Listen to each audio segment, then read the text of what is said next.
Bonjour à tout le monde. Grand merci à toutes celles et ceux qui prennent déjà l'habitude de nous retrouver sur notre plateforme, sur notre chaîne, pour décrypter ensemble l'actualité. Et puisqu'on parle d'actualité et que finalement, alors que nous étions focus sur le comportement et la vague de migration de plusieurs Libanais en Côte d'Ivoire, voilà qu'une autre actualité vient finalement saturer les réseaux sociaux. Celle-là, elle concerne Stéphane Habré, plus connu sous le pseudonyme de Apuchu National. C'est, dit-on, une star des réseaux sociaux. C'est quelqu'un qui est parti finalement de nulle part, qui est arrivé en France, selon certaines indiscrétions, qui a travaillé comme vigile et qui, de par son talent d'orateur, aura permis de capter l'attention de milliers de personnes. C'est une opportunité qu'il a saisie, d'autant que le garçon est un opportuniste, ce qui n'est pas un défaut. Et au final, cette fenêtre qui s'est ouverte à lui aura permis de s'engouffrer, certainement dans un monde qu'il connaît très peu, à la fois celui du show business en off et celui des personnalités riches en on. Ainsi donc, Apuchu National est passé d'influenceur, ou si vous préférez, de blogueur, d'autant que dans cette Côte d'Ivoire-là, il y a comme une sorte de panier à crabes dans lequel l'on place tout. On ne sait plus faire la différence entre un influenceur, un blogueur et un cyberactiviste. Toujours est-il que pour peu qu'on s'exprime sur les médias sociaux, et même si on ne produit pas très souvent des contenus de qualité, on est tantôt dans la catégorie des blogueurs, tantôt dans celle des influenceurs ou simplement dans celle des cyberactivistes. Bref, Apuchu National, si vous ne le connaissez pas, on plante le décor. Voilà, bonsoir la famille, recevez les salutations du guide de l'Apuchu National, l'artiste et l'influenceur le plus debout de la Côte d'Ivoire. Prenez le temps pour vos enfants, c'est très important. Prenez le temps pour parler à vos enfants, c'est très important. Prenez le temps de savoir ce que vos enfants font dehors. C'est très très important et c'est de ça qu'il s'agit. Et comme je l'ai dit encore, chacun est libre de faire ce qu'il a envie de faire. Nous sommes dans un monde aujourd'hui où c'est que mon voisin mange dans son assiette ne doit pas m'intéresser. Mais j'ai le devoir de pouvoir parler et prévenir.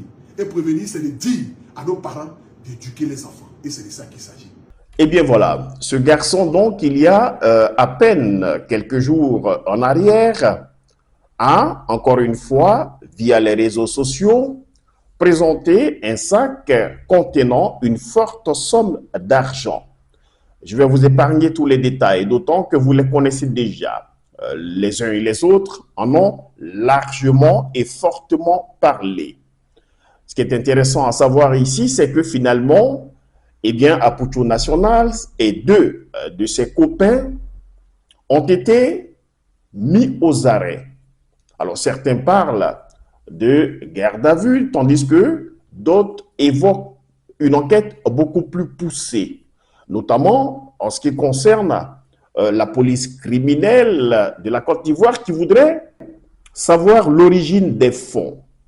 Car, sachez-le, depuis le 25 octobre dernier, la Côte d'Ivoire a été placée au centre des places fortes du blanchiment d'argent. Et lorsqu'on évoque le blanchiment d'argent, là encore, il faut être très prudent. Car évidemment, on peut blanchir de l'argent venant du trafic de drogue.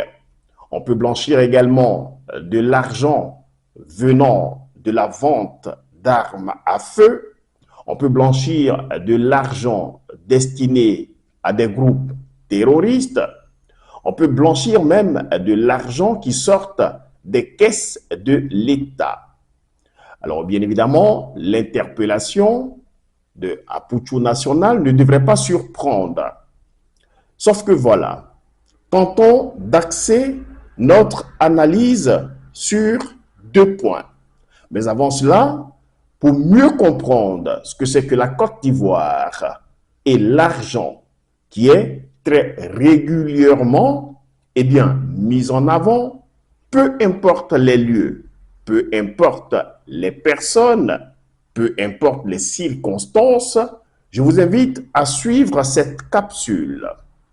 Vous allez voir, dans cette capsule, il y a à la fois un député ou ministre, c'est selon. Il y a également des artistes connus, des artistes de renommée dite internationale.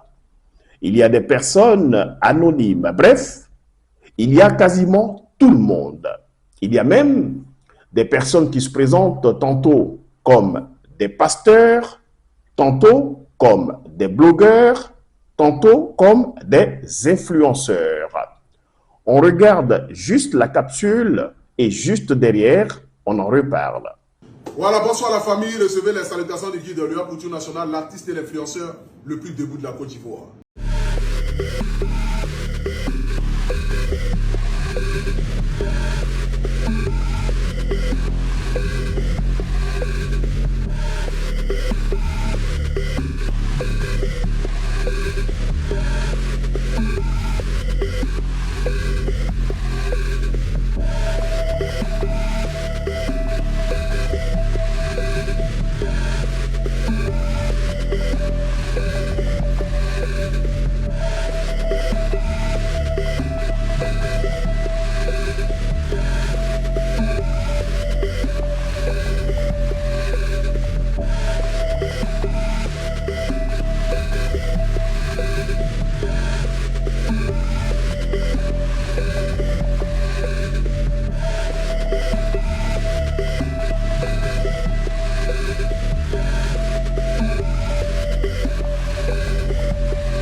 Voilà, bonsoir la famille. Recevez les salutations du guide de l'UA Couture Nationale, l'artiste et l'influenceur le plus debout de la Côte d'Ivoire.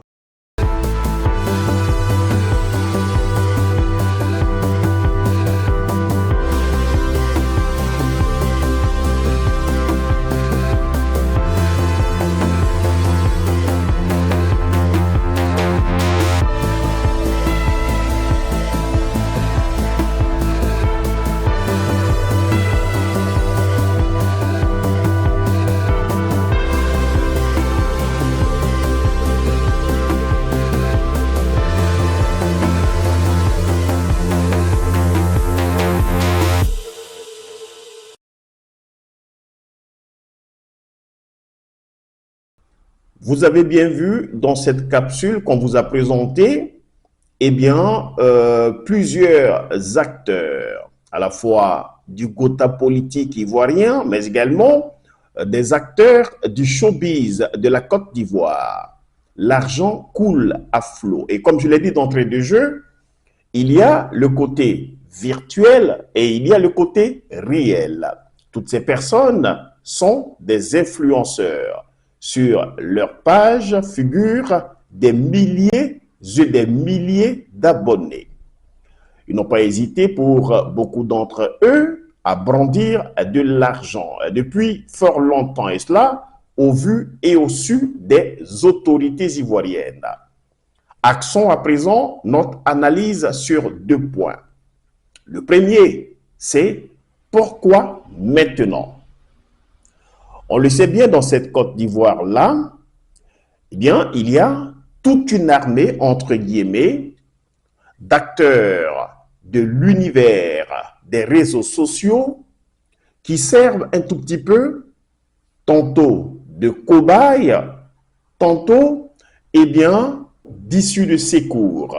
Lorsque une actualité brûlante, eh bien, touche la Côte d'Ivoire et que cette actualité-là est en passe de déstabiliser le pouvoir en place. Ce fut le cas notamment en ce qui concerne ces semaines durant lesquelles les Ivoiriennes et les Ivoiriens ont dit tout leur mécontentement en ce qui concerne d'une part, eh bien, les insultes proférées par certains Libanais via les réseaux sociaux, et puis d'autre part, la volonté des autorités ivoiriennes de permettre à toute une vague de Libanais de débarquer en Côte d'Ivoire. Cette actualité-là a fait mouche. Plusieurs personnes se sont exprimées et finalement, on a vu que sur le continent africain, eh bien, de nombreuses personnes ne sont pas restées insensibles à cette actualité-là. D'autant que, eh bien, la problématique, encore une fois, du comportement des Libanais sur le continent noir est une problématique qui ne date pas d'aujourd'hui. Et alors que les Ivoiriens étaient donc focus sur cette question des Libanais, voilà que ce monsieur, Stéphane Habré, à Pouchou National, sort un buzz. J'ai peut-être envie de dire un bad buzz. Le garçon brandit de l'argent. En d'autres circonstances, il n'aurait certainement pas été inquiété. D'autant que lui-même, et comme d'autres de ses copains, se targue d'avoir des amis haut placés, aussi bien dans le microcosme du showbiz en Côte d'Ivoire que dans le gotha politique ivoirien. Ils se disent, pour beaucoup d'entre eux, intouchables. La prison, c'est pour les autres. Les problèmes, c'est pour les autres. D'ailleurs, ils n'hésitent pas à menacer les uns et les autres de les faire enfermer si toutes les fois, eh bien, ils se plaçaient sur leur schéma.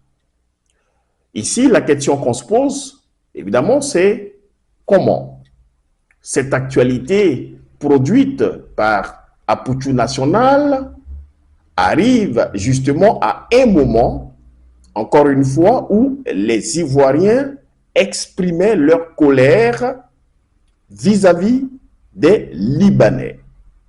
Et qu'encore une fois, un certain nombre de médias, dont France 24 et RFI, pour ne pas les nommer, eh bien, braquaient depuis un certain temps leurs projecteurs sur la situation sociale en Côte d'Ivoire, avec les déguerpissements sauvages, avec des familles entières à la rue, avec des enfants ne pouvant plus aller à l'école parce que trop éloignés de leurs établissements, ou alors parce que les parents eux-mêmes n'avaient plus de ressources pour se loger. On a vu ce type de reportage sur France 24.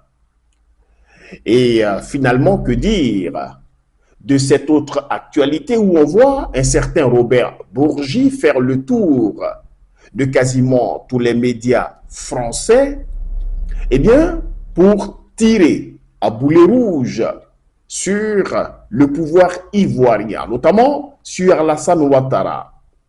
C'est vrai que ces derniers temps, eh bien, l'actualité n'était pas du tout en faveur du pouvoir d'Abidjan. On a un peu le sentiment que ce pouvoir se sentait acculé. Ce pouvoir se sentait fragilisé. Et mettre dans la balance de tout cela, eh bien, la pression de l'opposition pour que soit remis sur la liste électorale le nom du président Laurent Gbagbo, ça en fait beaucoup tout de même. Alors, c'est vrai que cette arrestation, voire cette interpellation d'Apouchou National, qui est quand même quelqu'un d'assez connu, vient un tout petit peu pour, eh bien, réorienter les regards des uns et des autres sur une actualité, entre guillemets, légère. Elle permet de diluer les véritables problèmes des Ivoiriens. et de faire une sorte de focus sur une situation qui finalement a eu pour bénéfice d'éclipser les véritables points de l'actualité. On l'a bien vu que depuis l'interpellation d'Aputio National, on ne parle plus que de ça. La question des Libanais est mise en parenthèse. La question des déguerpis et de leur situation à la fois financière et sociale est mise en parenthèse. Et même la question, eh bien, de la remise du nom du président Laurent Gbagbo sur eh bien, la liste électorale, là aussi, est mise en parenthèse. Tout le monde est focus sur l'actualité créée par Aputio National. Dans leur jargon, ils parlent de buzz. Ici, la question qu'on se pose, c'est est-ce que tout cela est un montage? Aputio National est-il une vraie fausse victime? Ou Aputio National est-il réellement épinglé dans le cadre d'une loi qui fait office désormais en Côte d'Ivoire en ce qui concerne le blanchiment des capitaux? On le saura. On le saura d'autant que si eh bien, les poursuites continuent, en tous les cas, si on s'en tient à ce qu'a dit la procureure de la République, eh bien, Aputio National et ses deux autres copains risquent jusqu'à 5 ans de prison et un peu plus de 200 millions de francs CFA d'amende. Mais nous n'en sommes pas encore là. Ou alors seront-ils libérés? Et puis reviendra-t-il sur les réseaux sociaux, comme il se fait appeler lui-même le guide, pour dire que cette expérience lui aura permis de connaître un peu mieux la prison, de faire la rencontre de X ou Y personnes et de remercier en passant à la fois les magistrats et la police et de faire en sorte que les choses évoluent comme si de rien n'a été. À l'heure où nous parlons d'Aputio National, nul ne sait ce qui se passe en Côte d'Ivoire, concrètement, tant sur le plan politique, sur le plan économique, que sur le plan militaire. Une Côte d'Ivoire où, finalement, l'armée américaine est en train de s'implanter. Une Côte d'Ivoire où la France serre les vis. Parce que pour la France, perdre la Côte d'Ivoire, ça serait la totale. Une Côte d'Ivoire où on a quand même le droit de se poser la question de savoir, eh bien, la Côte d'Ivoire tout entière se résume-t-elle à la ville d'Abidjan? Pourquoi les déguerpissements, les casses, eh bien, ne se produisent pas dans d'autres régions de la Côte d'Ivoire? Est-ce à dire, eh bien, que le développement ne concerne que la ville d'Abidjan? Qui sont les véritables propriétaires, eh bien, de ces sites où des Ivoiriennes et des Ivoiriens sont chassés? Ce sera pourquoi concrètement, au-delà, eh bien, de la route, au-delà du pont, au-delà du métro, eh bien, concrètement, dans l'ombre, dans le secret des dieux, à qui profite le crime? Mais naturellement, toutes ces questions, on ne peut plus se les poser. Parce que notre cher Aputio National, eh bien, dans un délire dont lui seul a le secret, est venu diluer toutes ces questions fort légitimes que les Ivoiriens ont quand même le droit de se poser à seulement un an d'une élection présidentielle qui finalement cristallise toutes les attentions. Et puis, l'autre analyse, c'est quand même de se poser cette question. Encore une fois, admettons, accordons aux autorités ivoiriennes le bénéfice du doute et admettons eh bien, que l'interpellation d'Apoucho National et de ses deux camarades soit juste et conforme aux nouvelles dispositions légales entrées en vigueur en Côte d'Ivoire en ce qui concerne le blanchiment des capitaux.